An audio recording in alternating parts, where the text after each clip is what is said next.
You've got a man that wants Arsenal. It's going to come at a price. We're going to see the resolve of both men. How much both of them want to reign supreme, time will tell, people. Time will tell. It feels like saying that I was about to say, see next week on Dragon Ball Z and that. But Stan has to give up at least this time. Hopefully, if he takes over, will you shave your head like him, bro? Pay me $5,000 and I'll shave my head any style you want. I don't know what kind of funny boy foo business you're on, but shout out to you, man. I don't know about that. You get me? 37 for Mustafi and that. You get exactly, Conte. This is my problem as well. While I sit here and I say Kroenke this, Kroenke that, you can't attack him for everything. This is the thing where I'm saying, where I said at the start, even if Kroenke didn't give a crap about football, just make sure the people that are running this club, bro, you could be in Miami doing whatever you need to do, Stan Kroenke, wherever you are. You might not even know what Arsenal look like. I don't care. Just as long as you as a guy that sat there and said, you know what, I might not care about football, but I want my club to reflect that I do. I want the best footballing men. If you get the proper executives, suddenly you're not mismanaging. Suddenly you're not being reactive. Suddenly you're being proactive. Suddenly you see the less incidences of wasting money. You know, Pepe is not a flop for me, but 72 million, that will divide opinion. Lacazette the same, Granit Xhaka the same. It's not just those big money additions. You know, David Luiz, well, Mustafi's a big money. David Luiz, Cedric, Ozil's contract at the time, it was condoned, but you get the point. Who else is there? The free transfers of Willian, which somehow has proven very expensive. Mkhitaryan before that. Just the whole practice, what led to bringing Mkhitaryan into this football club. Again, this is the problem. You know, you've got an owner who there's so much wrong with him. You've got him bringing in people that are doing blurred stuff. But at the same time, my guy, what do I always say to that? It's a reflection of the owner. No, while I'm here, I criticize that Willian decision and things. We've had Wenger, Emre, Glazides, Mislintat, Raul Sanjeli, all of these different guys now, and the same thing has been there. And these signings are not banging. The club is not banging. The club is making one step forward and a million steps backwards. And very quickly, you know, boy, I don't know what Arsenal's going to be known about, because we're not going to bag them little FA Cups like we have done in recent years sooner or later if we carry on like this. The problem is when something's been long lasting and it continues, you think the minute that it doesn't happen, there's a shock to the system.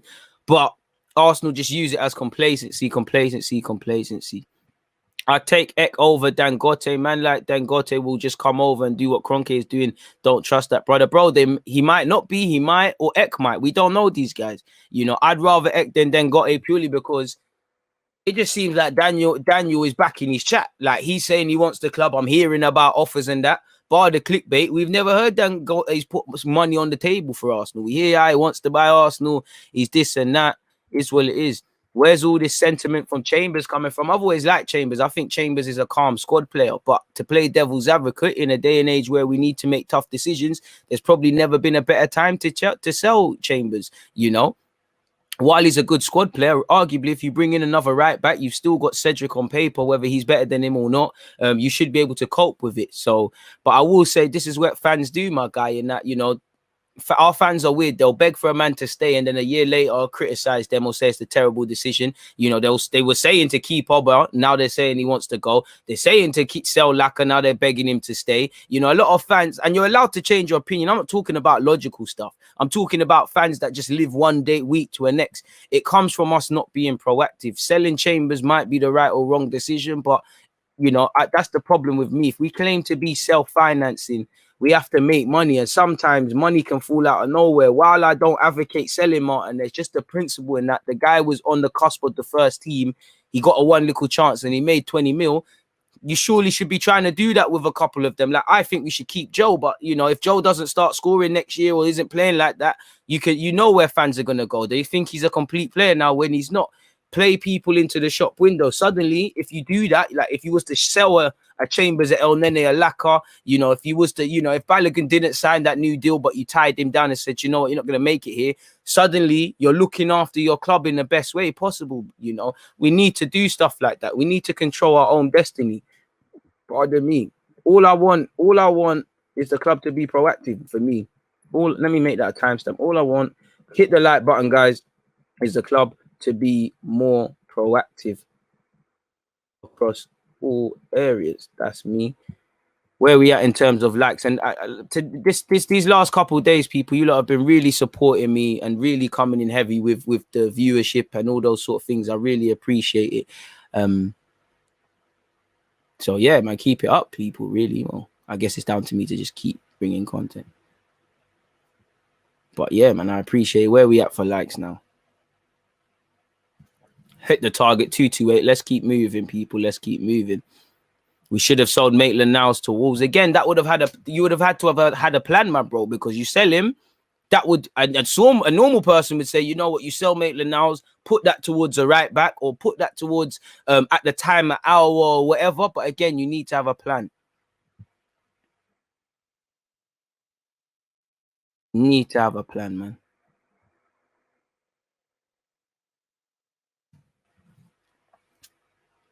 We just need them to free up the club so we can begin to see whoever comes in their vision and plan. Right now, we get told a lot and get nothing at the end of it, 100%.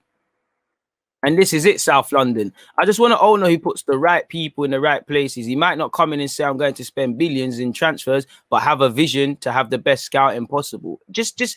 Bro, do you know what? Even just a money thing. If you're a money man, if you're a businessman, surely, even no matter how much billions you've got, if a pound at this football club is being mismanaged, man, who spent that pound? Why did you spend that pound? What's going on there? You can't be a money man or be a team that makes cash if you can't value money. You know, why do they say, you know, but there's a lot of people who get rich, but they don't keep it because they don't value peace. They come into it, they get into money, they start buying mad things, making mad commitments. But it's the people who understand it, who care, who nurture it, who want more value for their peace. They see things, you know, because Arsenal is very reckless in the wrong way. You know, we're very scared. Moments where you need to be brave, we're not brave. Moments where you need to be a bit timid and think about stuff, we come across as extremely naive. That's just me anyways, man. It is what it is. Would you rather us invest big this summer and Kroenke stays, or Kroenke out and don't spend the tool till next summer? Well, I want to see spending, man. I want Kroenke out each and every time, but you know, I want to see spending. I don't want to see the same level of playing squad. And to a degree, as much as I want Kroenke out, and I'm fully behind all of them thing there, you know, all I want the man to do is invest properly and make sure that if people are signing off on certain things, that there's question marks. Because for me, it's mistakes happen in it. Like, let's be honest, some signings don't work out, managerial appointments don't work out. Mistakes happen in it. These things happen, but we don't know if they're mistakes. You know, we don't correct our mistakes quick enough. We let them run, and the things we do good, we cut it out. And for me, it's about getting rid of that really and truly. All I want is investment, proper investment. So if people, even, you know, I want the scouting team to be calm. So obviously, when we can't go toe to toe with like, let's say United City want Jules Koundé right now at Sevilla, we ain't got 50+ million to go for him. But when a man's at Bordeaux and Sevilla are interested in him, and I'm here on YouTube speaking about him, and you lot are speaking about him, move for a brother. When Fofana is there, move for him. You know, when Kante is there, move for these guys and move for them properly. Ndombele at Lyon, move for these guys. And that's the scouting thing. Or if we're gonna make big money signings or big money, if not for price tag, for outlay and that, someone's got to answer for it. Because is Kroenke calling man up and saying, yo, you gave Willian a 3-year deal, what going for that? And why ain't the young players playing? He ain't doing that. You know, why did you give him that? Why did you bring in these guys on loan? Why? Ceballos was rubbish last year, apart from a couple of periods. Bro, Arteta, why'd you bring him in again? What going for that? Like, somebody's got to answer these things. Like, and that's not me trying to criticize them, bro. In any walk of life, if I say something good, you lot praise me. If I say something bad, you know, the wolves come out. If you lot do something stupid in your job, you might get a disciplinary meeting, a warning. You might even get fired. You know, who is answering questions? Because that's the problem. Kroenke is doing a madness with not investing, but the money that is available, we're doing a madness that was with it. Not too many times have we seen value for money, and we can't afford to have that. For every Gabriel, there's a million Williams and all of these things. That we can't afford to have that. The ratio should be the opposite, if that makes sense, man. It is what it is, man. Crazy. It's absolutely crazy. A man said Stan Kroenke, conspiracy theory, Stan Kroenke is Daniel Ek with a hair wig on. Kiddo, come on now, that killed me though, man. I think Daniel Ek will improve Arsenal because he said he's an Arsenal fan since his childhood, so he'll definitely develop Arsenal to title contenders again. You have to accept, man, for what they are. I say you just look at what Arsenal needs to, if he was to come in, Where the Arsenal need to go, how are we going there? You know, the time for chatting is done. Everyone's a fan. Everyone's got a sub story. Everyone's got a Disney Channel sort of story. So I need to see things do a madness. Sad thing is, Kroenke could easily drop 200 million and transform this club. Man, it doesn't give a crap. You're right. For me, it doesn't even have to be a money thing. Just put people that do this thing properly, that really do this, like really do this when it comes to negotiating, really got good relationships with agents, really good at tearing up teams and rebuilding. Because as we know, football's a cycle thing. We need men that know how to do this cycle business. You know, as I've said, one thing that annoys me is you don't need to. We need to replace David Luiz, and I know Saliba and Gabriel are there, but in terms of a leadership thing, there's a problem. Way before it gets to the point, where's the area? Whatever you think about Xhaka, the man's been vital under bare different managers. We know he's not levels. Where's the foresight to find someone that can do what Xhaka is doing to a higher standard and is a better player?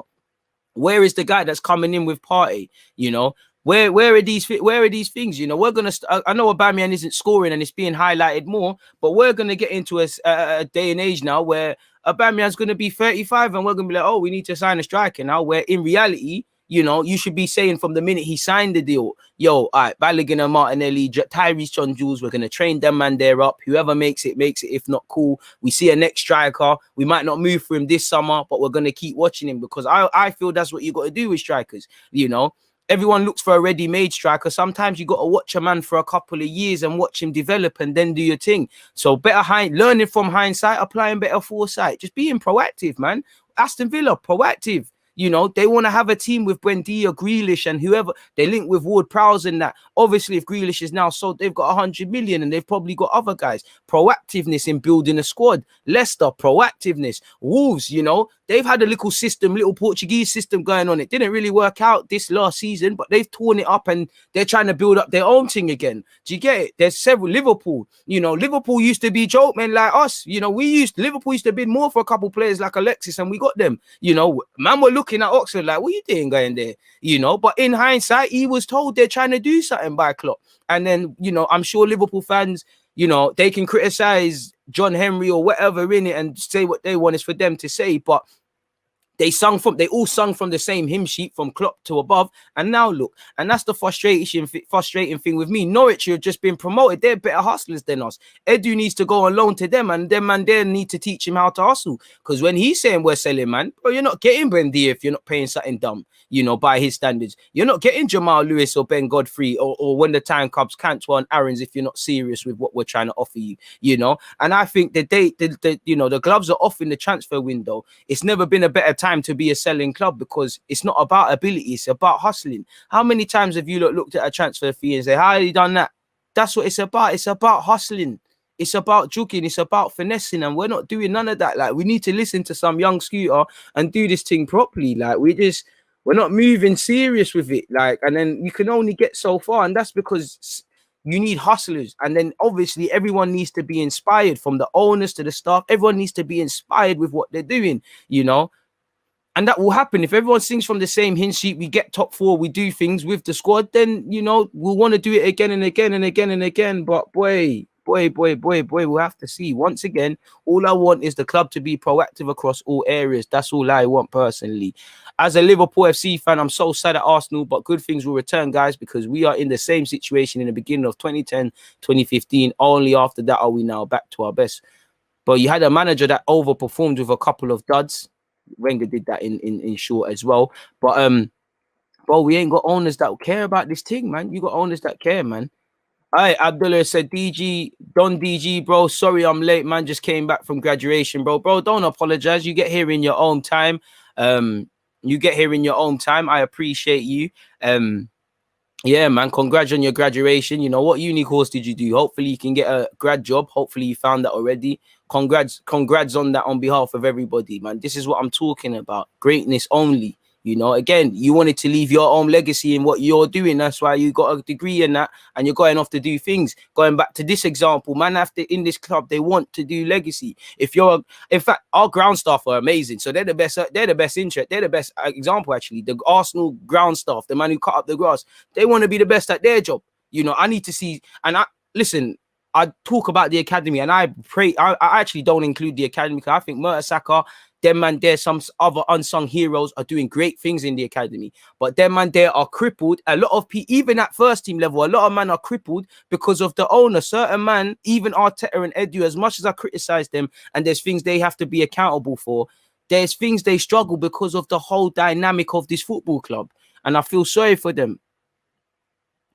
I don't think it is, my guy. But if it is, you know, apologies. I think that's something you're going to have to look at. I think that might be you, but it is what it is, man.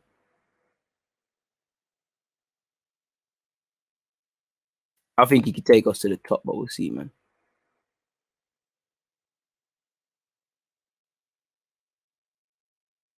Roman is the best owned, probably, man.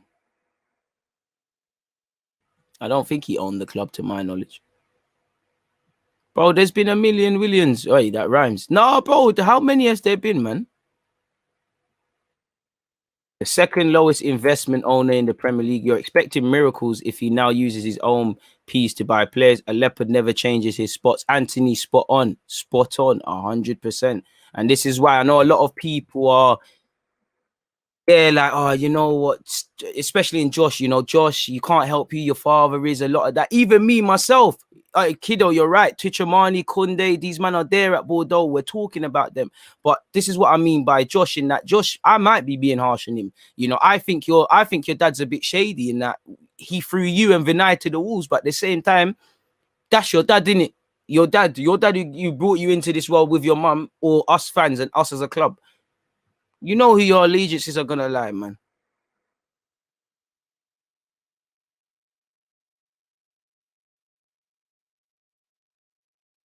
It's a madness, man.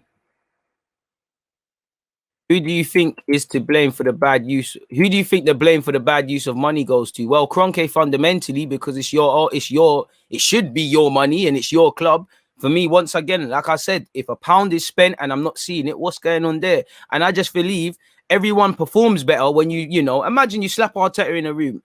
You played 38 games last year in the Prem, right? Why did you have 37 different formations and lineups and them thing there? Why?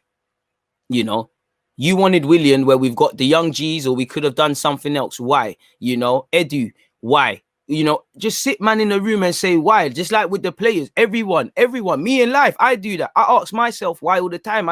That's the only way to improve, in my opinion. Just why? Ultimately, it's the owner for me, my guy, because it's his. But again, it's the people that he's employed. You know, it's the people that he's employed. Somebody, bro, man, are getting fleeced. Leo, know you're there to fleece. We should never have been in a position where if Pepe hits all them variables that they get 72 million. It's a fleece. I think Pepe is a good player. I think he's settled. I think he's